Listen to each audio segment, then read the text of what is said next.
Why would we pick Yoda over Rey? And is Yoda's deploy too late? And can Yoda beat hard control? What's up, guys? KTOD Maddie here. Travi here. Just Travi here. And today I wanted to go over a lot. I've been playing so much Yoda Blue.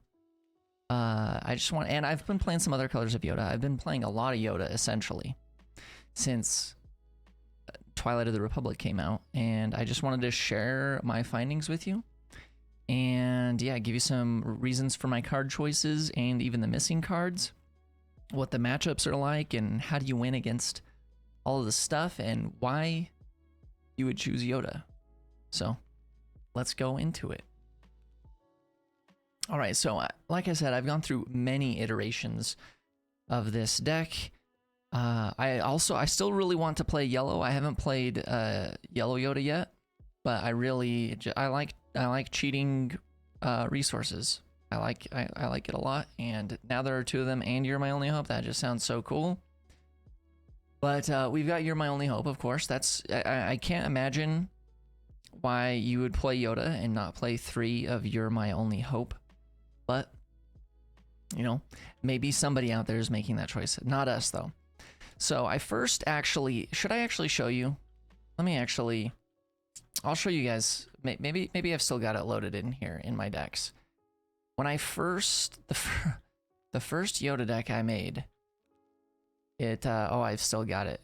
It's quite greedy. Yeah, this is fun. I'll show you this one first, because this is the first thing I thought about when Yoda was announced, was Endless Legions, because You're My Only Hope says that if your base has 5 or less remaining HP, you can play the card on top of your deck for free.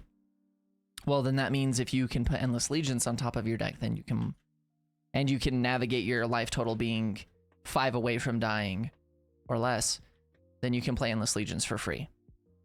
And I've done it. I've actually done it in local tournaments. It's amazing. You don't really get away with it too much, because even after you pull it off, your opponent tries to play around your life total a little bit. And that's also kind of why I had Steal a Guerrera in here, because when you play her or when she dies, you can deal 2 damage to your base to search for a tactic, which there's lots of tactics in this deck. And you can... yeah, if your opponent's trying to keep you at 23 or 24 before they just try to one-shot you, and, you know, they claim initiative, then you can play Steela, and then you can use Yoda ability, put Endless Legions on top, and then You're My Only Hope, and then live the dream. It's not really that practical. When I built this, and maybe this deck could be competitive, but this was just basically the first iteration I made on it. I tried to play it like hard control, essentially, where I played my turn 1 plays were essentially Death Mark and Top Target. And then I just have Regional Governor, Bodhi Rook, Relentless, and Finalizer as kind of my resources that I set down that I can play for free to Exodia win the game off of Endless Legions. And then triple Razor Crest to just loop top targets, essentially, and, you know, even perilous positions and whatnot. And it was actually really good. It was surprising how well it went, but we're not on this anymore. It was not the right time to play this, but just this is just a fun little thing for you to put in your back pocket. But this is where I started with, and I also wanted to abuse Foresight a lot. So then I don't have the middle decks that I used, but I did transition into Yoda Blue, because I was like, you know what? It sounds good paying 4 for Vigilance. And so we transitioned into there. And against basically everything other than Emperor Palpatine and probably Bosk, this deck feels like it crushes everything.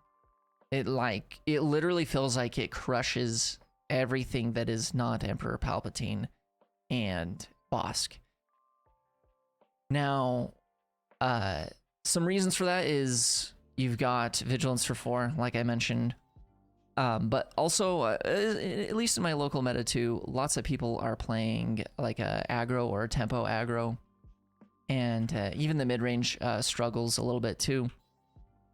But with 3 Lukes, 2 Redemptions, and even, you know, 2 Chewbacca's up here being able to be a takedown that also is a huge body is really cool. I don't even know if I've even gotten to play Zillo Beast yet. I know that I've put Zillo Beast on top of my deck to kill Ruthless Raiders and stuff from Yoda's when deployed ability. If you didn't know, when you deploy Yoda, you can discard the top card of your deck and defeat a unit that costs the same as or less than it.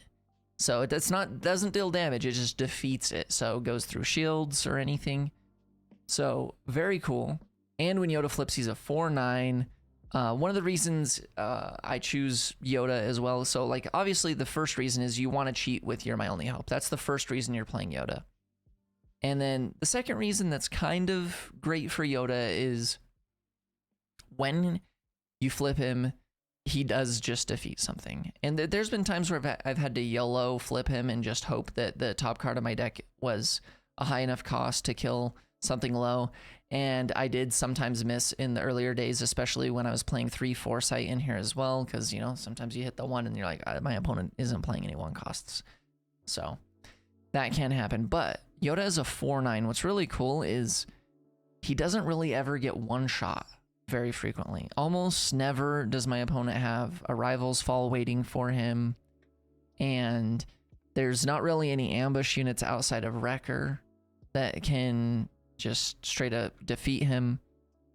And so he stays alive quite well. And the other thing too is even playing against Django, if I deploy Yoda and they tap him down, still got 8 HP left. He's not going anywhere. He's just not gonna die.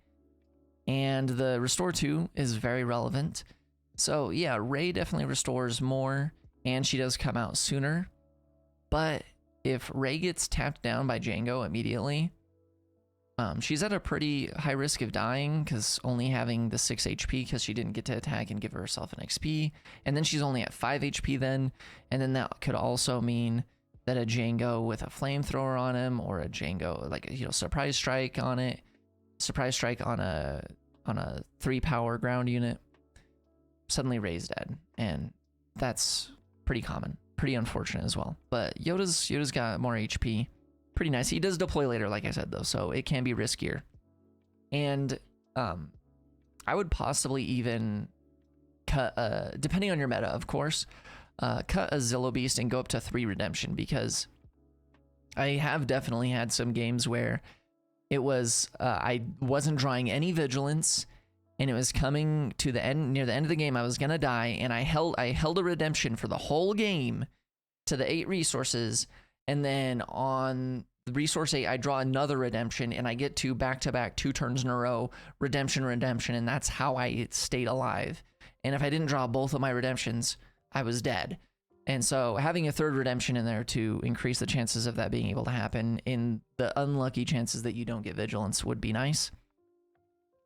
So those are some things. Now, some cool combos that are in here. So I know that I'm probably already too late. Some people have probably already dropped off of the video because they didn't see Obi-Wan in the list, and they probably immediately were like, what are you doing? Why are you not playing Obi-Wan? See ya. Part of the reason I'm not playing Obi-Wan is because I want to play Bendu. Bendu does have 1 more HP. It is sometimes relevant. And the other thing is, Obi-Wan does want you to have Force units to get the benefits out of him. And the only thing that I have cheaper than him, obviously you can deploy Yoda the next turn, right? So you have Yoda, but is Kiadi and the Yoda unit. I don't have any Kanan in here. I'm not even sure if in my earlier versions I had Kanan in here. I just, especially with the Django threats and having to play more in space, I just am not playing Kanans either. And I just didn't feel like Obi was going to be that impactful. And I was like, let's just play Bendu. He's got 1 more inherent HP just right off the bat. And then also, there are some fun shenanigans you can do with Bendu. So something really, like, it's just a combo. You just don't even have to do anything. You play Bendu on the 6 resource, And then on the 7 resource, you attack with Bendu. And then you can play Zillo Beast. Because Zillo Beast isn't a hero or villain unit. So it gets the discount. And boom, Zillo Beast comes out 2 turns early. That's pretty crazy. And Zillo Beast makes all of the enemy ground units have -5 power for the phase too. So they're if they didn't just one-shot Bendu after that attack with their units, then they're not killing Bendu that turn. So just kind of a fun little combo there. And the ultimate super combo high roll that is so unlikely. I've literally never done this. Of course I haven't. You'd probably, if you wanted to do this, you'd probably have to max out on Zillo Beasts and Bendus. But on the 4 resource turn, you could use You're My Only Hope. You could use Yoda and You're My Only Hope to put Bendu on top of the deck and then play Bendu for that one last resource. So Bendu's out on the 4 resource. And then on the 5 resource, you attack with Bendu and maybe kill something. And then you have Yoda put the Zillo Beast on top of your deck. Now, because of Bendu attacking, the Zillo Beast will now only cost 7. And then You're My Only Hope will give you a 5 resource discount. So that's 7 discounts. And you'll have 2 resources left. And you'll be able to just play Zillo Beast on the 5 resource. The 4 total with playing it for 4 less essentially. And that sounds hilarious. Like if you get to pull that off, that's really cute. The other thing to know is there's one slight change in my most recent list that is in here, and that is that I'm playing 2 Vanquish and 1 Fell the Dragon. And I'm sure most people would probably prefer to play 2 Fell the Dragon. Fell the Dragon is nice because if your opponent plays some type of upgrade, a lightsaber of some kind, on turn 4, on their turn 3 play, a lot of the time that unit is going to have 5 or more power, and you can kind of blow them out with a Fell the Dragon right there on the 4 resource, and Vanquish is not out soon enough to be able to do that. But because of how much Jangos there are and Ruthless Raider being a 4/6, I just wanted to alter that ratio slightly to be able to kill Ruthless Raiders and not let them stick around for too long. So that's the reasons there. We've got 3 Village Protector and 3 Concord Dawn because of aggro things, and because our leader deploys late, and because Django exists. So I think initially I was only playing 2 Village Protector with 1 in the side, but nah, you just put the 3 Village Protector in there. It's really solid. Quill is amazing. It's so fun playing a double blue deck here with Quill, because if you open up Quill in the initiative, it just feels so insanely strong. In the earlier iterations, it was really cool being able to play Foresight and R2 on turn 1, because R2 lets you look at the top card of your deck, and then Foresight, you just say what the top card of your deck is next turn and you draw it. And you can just do that forever, and R2 is then a 1/6, and then they have to really figure out, are they gonna try to kill R2 to stop you from drawing cards? And the answer is no, they're not. And I've had many, in that iteration of that build, I've had many games end with me having 9 cards in my hand. And it just feels so comfy playing the rest of that game, where every turn you can just resource insanely optimally, because you're able to play around all sorts of different things. You're like, oh, if they do that, then I'll have these 2 cards, and if they do that, I'll have these 3 cards, and so then I can just resource this card. It's, oh man, it's so sweet. But Foresight, I ran into some troubles because I only had 10 turn 1 plays, and there ended up being a couple times where I didn't have turn 1 plays, and it was upsetting. So I put myself up to 12 turn 1 plays, and I just figured just put C3PO in instead of the Foresights, and yeah, and C3PO has been fine. It's been pretty good, and it's the natural combo with R2 too. You could make these be different cards if you really wanted to, but they work out. They're solid. The Aether Sprite, just a ship, just another turn 5 play to help bridge the gap between the Concord Dawn Interceptors and Redemption. Chewbacca was a somewhat late introduction to the deck for me. I was playing some other stuff, But then I saw, I can't remember what it was. I saw something, some person's list that inspired me where it had Satine, I think, and Chewbacca, and I thought that's pretty solid because if you're trying to mill people out, Chewbacca has 10 HP and gets to defeat something when he comes out. So you could like resource 8 defeat something with Chewbacca, and then on resource 9 play Satine and then mill for 5. Speaking of milling, you'll notice, yeah, the deck says R2 site 1.1 side mill.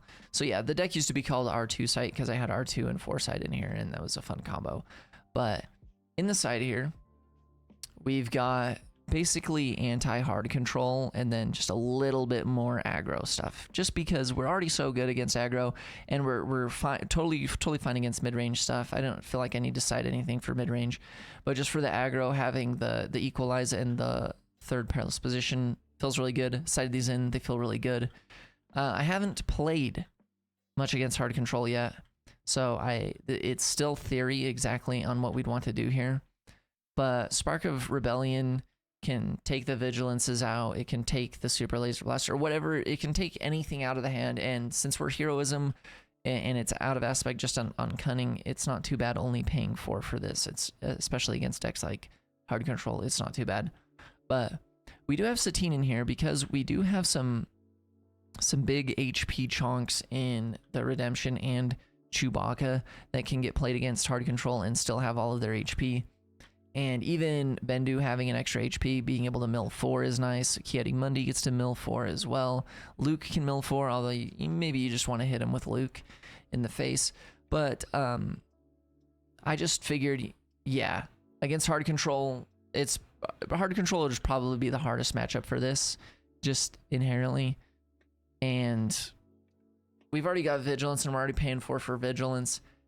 I figure, you know, what if we just cited in a little bit of a mill plan ourselves, and it might be okay, but I can't vouch for it yet against Bosk. It's probably the hardest matchup is Bosk, but like I said,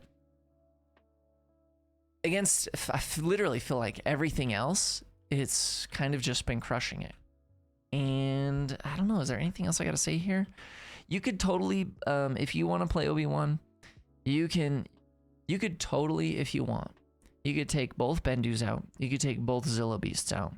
You could put in 2 Obi-Wans, and you could even put in 2 Kanans if you want. That's totally solid. Yeah, give you a lower curve, give you some more options in the mid game, and also have more targets for Obi-Wan to put his experience onto.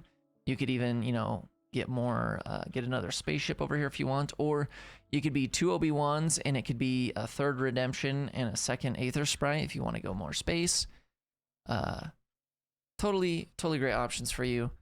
Check it out. If you haven't played it, it's awesome. It's been my favorite so far, this new set. So check it out. Hope you enjoyed the video. If you have any comments or questions or suggestions, leave them in the comments.